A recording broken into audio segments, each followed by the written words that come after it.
Making you aware of the mental health issues in our community is the focus of this episode of Inside Indy.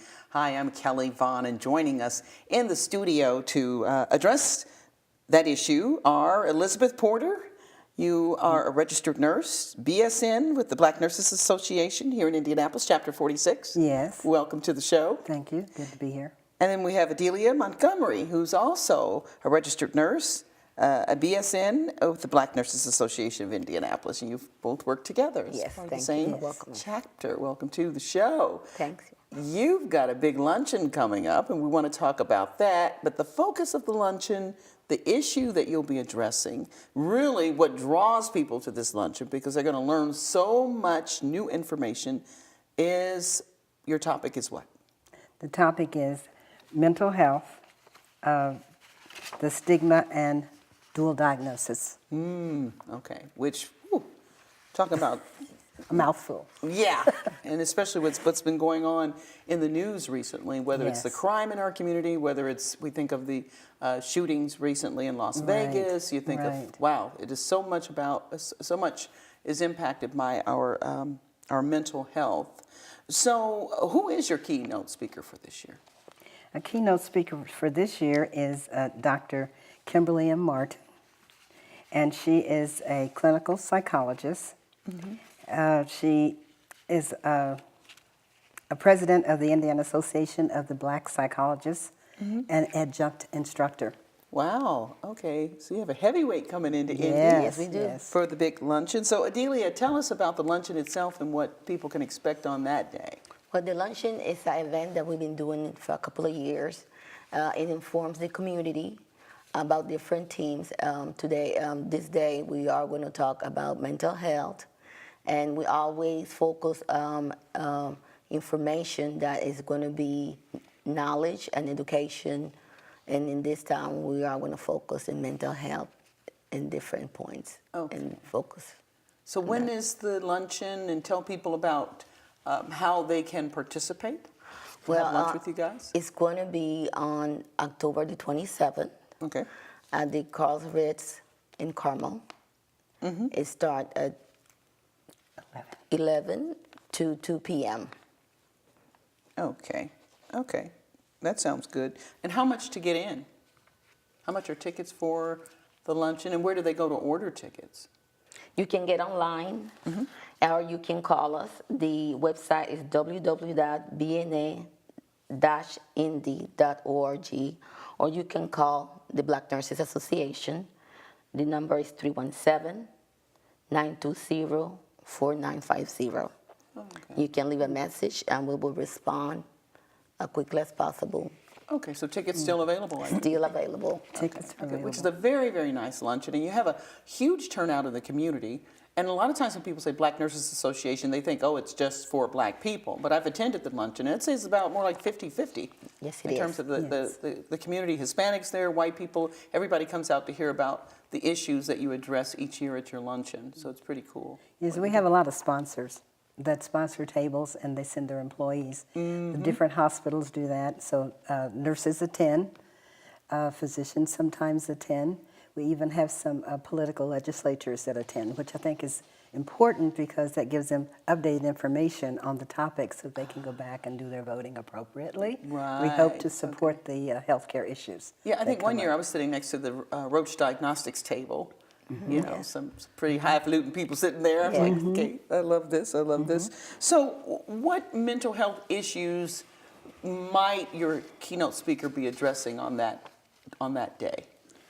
We are going to be talking about depression because also in Marion County, it said that 1 in 5 being diagnosed with depression. 1 in 5? 1 in 5, Wow. according to statistics. And suicide, 679 suicide deaths in Marion County.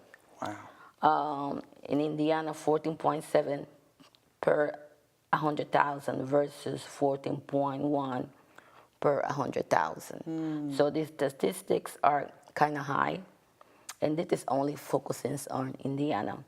And sometimes we have like lack of social support. 18-year-olds and older in Marion County report that they did not get the social or emotional support needed. Also, we are of treatment. When it comes to treatment, only 43% of adults with mental health receive mental health services. Wow. And so education is very important. Okay, so education. You know, you're talking about the suicide rate, and that not only affects the adults, but young people as Young well. people Any as thoughts well. on that? Yes, young people, because we, in the hospital, sometimes we get patients that the main problem is mental health. But sometimes we tend to focus on the medical side of the patient. And mental issue is not covered. It's really under the table. And later with evaluation and assessment, we realize that the patient has mental issues that have not been diagnosed. And you think about it, whether it's in the medical realm or even, say, in the public safety realm, it's kind of the whole mental health issue has been overlooked. And I know in the previous administration there was talk of that they were starting to address that. They were having forums on the whole mental health issue, having police officers being able to better recognize when they come upon an issue or a crime scene, to be able to recognize when there was a mental health issue or problem there. And sometimes they were responding one way, not understanding what they were really walking into. So, yeah, I could see. Well, I think it's another issue too that the public and community as a whole do not necessarily seek help that they need because they don't recognize that what's going on, either in their family members or in their children.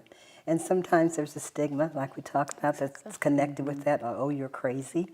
It doesn't mean necessarily that you're crazy, it just means that you have an illness. Mental health is an illness, just like a gallbladder disease or any other kind of illness that you may have. Right. And we need to educate people to the fact that they need to really recognize those symptoms, get help, and then they can get better. Okay, right. I agree. And I think sometimes it is, we had this on another show where it is hard for family members to recognize it because some of it is that it's kind of like a defense mechanism. They're in denial because it's Right. hard to accept. Right. All right, very good. Well, let's go over the details again of the luncheon. We're just about out of time, but I want to make sure everybody knows how to find you and the date, location, and all of that for your 13th annual luncheon, by the way. Right. It's the Congratulations. 13th one. 13th. Yes. Okay. So it's going to be held at you said Ritz Charles? Ritz Charles in Carmel. Okay, 11 a.m.? At 11 a.m. from 11 to 2, and it's at 12156 North Meridian Street. And the phone number for more information is 317-920-4950. Or you can go to the website, www.bna-indy.org. Okay, sounds good to me. Elizabeth Porter and Adalia Montgomery, thank you both for joining us Thank you for having Thank us. you. on Inside Indy. And we'll be back with more after this.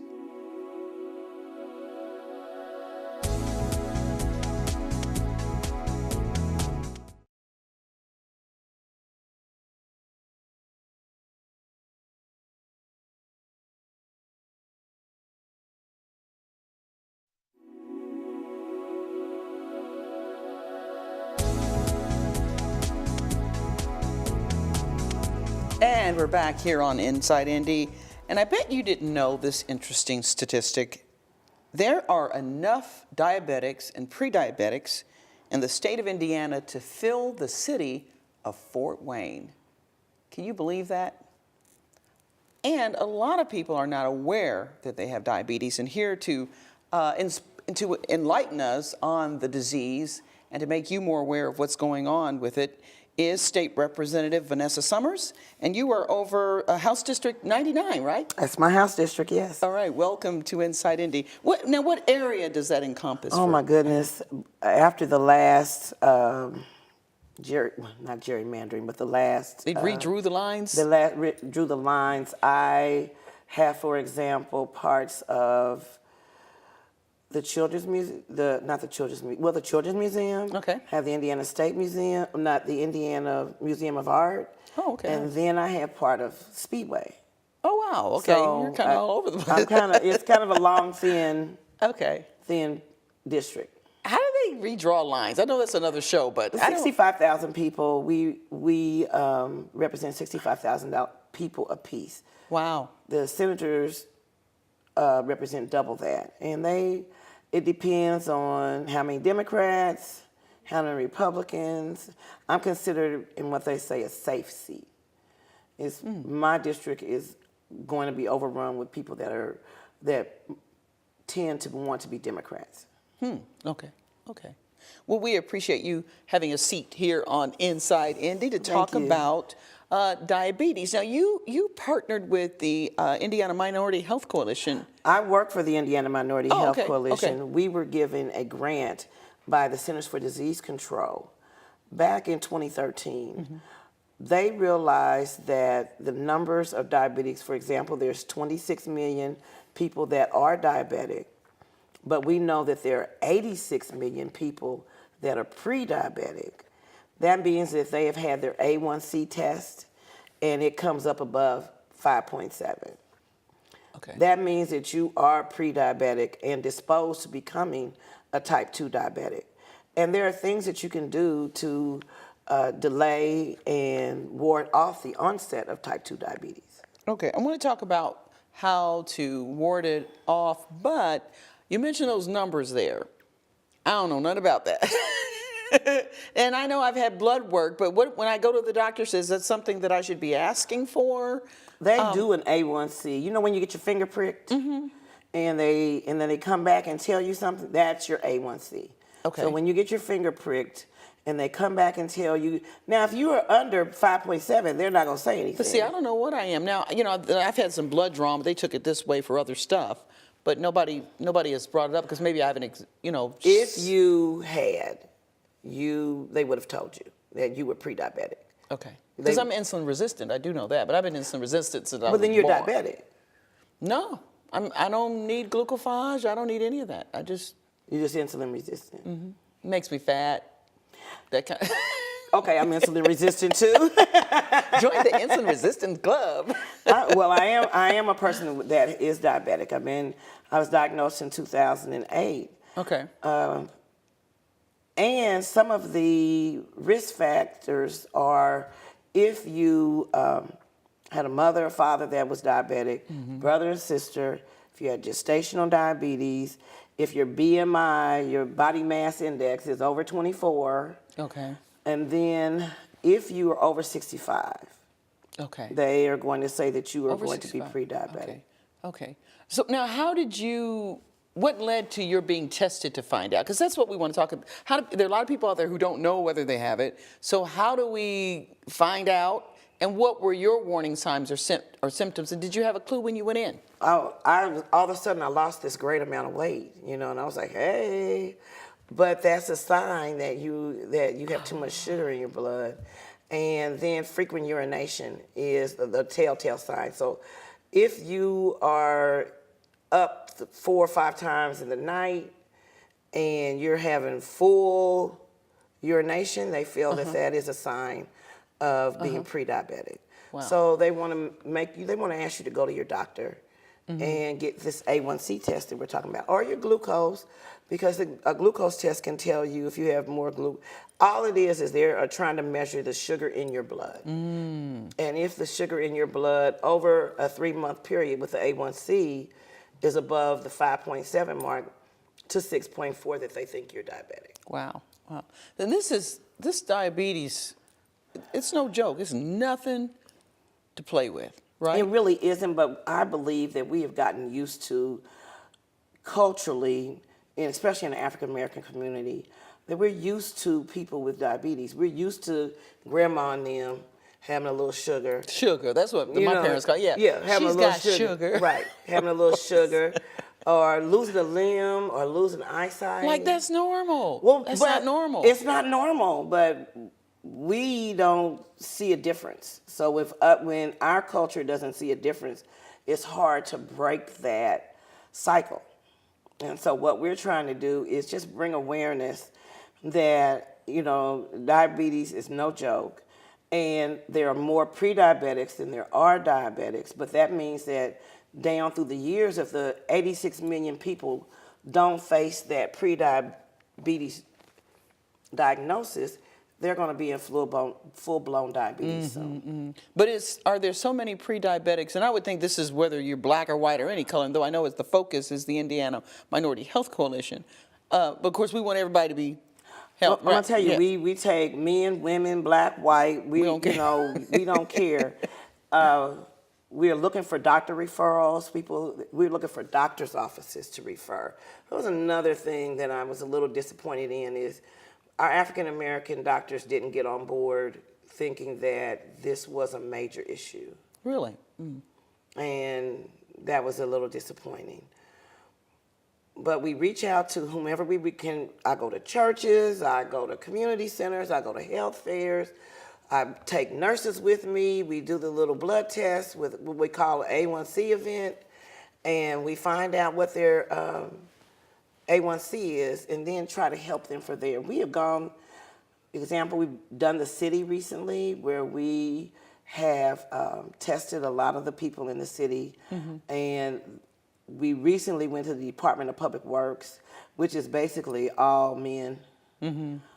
Few women. I mean, the women there are very few and far between, but we still had men that need to have their diabetes in check, have their pre-diabetes in check, because they have that 5.7 to 6.4 range. Wow. Women versus men, It doesn't matter? It doesn't matter. And then with this program, the National Diabetes Prevention Program, what we want you to do is our program is an hour long. Okay, it's for a year. It's one solid year. Change your lifestyle, change your life. Okay. But we do a weekly, 16 weeks, weekly, 1 hour. We weigh you, and then we give you information like cutting back on stress, putting exercise in your life, getting people to help you, how to cook food. When we started this journey in 2013, we realized that we have a whole segment of the population that have no idea what to do with a stove or an oven. They know restaurants and they know microwave. So that means that they're using a whole lot of processed foods. And that's just not healthy anymore. The new nutrition pyramid, and I left it in the car, is a plate. And they want you to eat more fruit and vegetables than anything. And then your meat is like the size of your hand. Don't tell a man that. Or some women, because they go, is that all I'm getting? You know? but You mentioned the pyramid, though, and I know you're talking about the plate. the pyramid is now the plate. So they don't do a pyramid anymore? No, it's now a plate. But remember, the pyramid used to be at the top, or was it at the bottom? Fruits and vegetables, and then it switched to bread. Right now. So is it back to fruit and vegetable?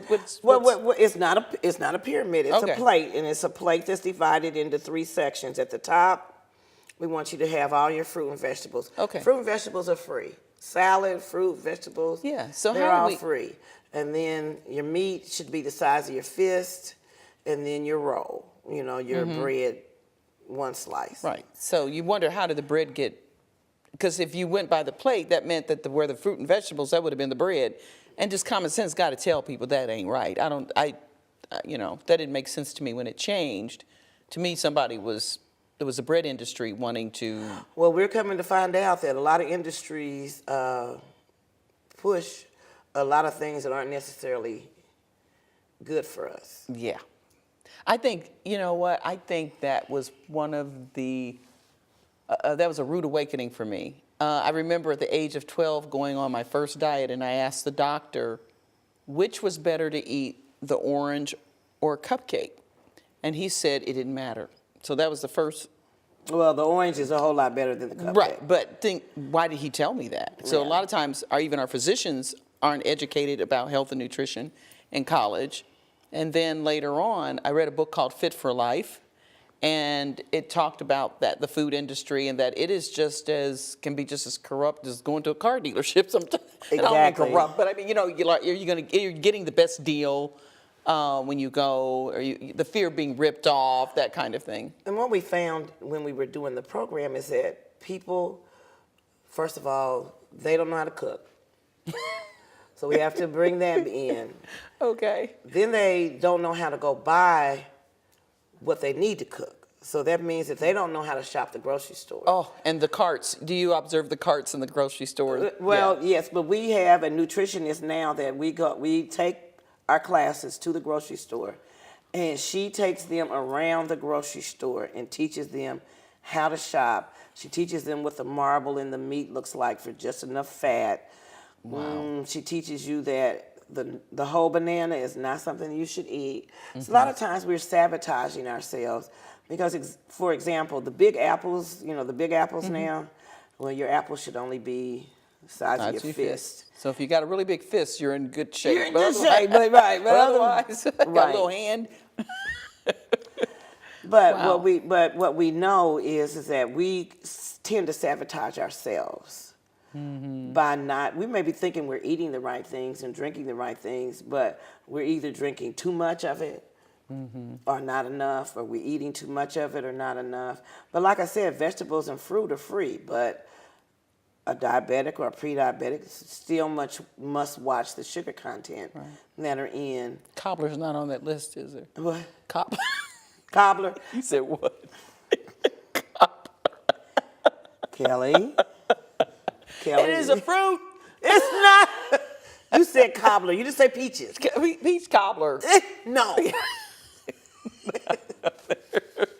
You know what I mean. But no, what I do for peach cobbler is I take, even if it's canned peaches, though I know fresh and raw is better, and I'll take that, and even sometimes the frozen ones, put a little stevia, a little bit of salt, and then even a little peck of butter, and steam it in your skillet. Pour that in a little, parfait thing, and put some whipped cream on top, because whipped cream is actually not Cool Whip, the real deal. Okay, and I just put that on there, and that tastes great. And all you're lacking is the bread, but Right, the you're crust. still getting something sweet. And stevia is great. Well, what it is that you have to find recipes that satisfy your palate, but stays within the limitations of what you need. So we do things like mason jar party. We know that if you use a mason jar and you make a salad and you layer it a certain way, that it'll stay in your refrigerator for up to 5 days. So what we're teaching people is food prep, how to read labels, how to go out and eat safely, how many carbs you can have, what's your fat grams, what's your calories. If you find the combination, then we know that you will lose weight. If you lose, and we only want you to lose 5 to 7% of your body weight to ward off the onset of type 2 diabetes. Okay. We also want you to put 150 minutes in your life of exercise. Right, critical. Which is not saying go to the gym, not saying be a gym rat, but if you have a dog, walk your dog for 30 minutes, vigorous house cleaning, yard work, any movement is toward that 150 minutes that you need a week. Okay. We're out of time, but I appreciate you coming in. All I right. had fun talking to you, and you're right about the exercise. Dancing, that's what I do. Well, we do line dancing for, Just keep it moving.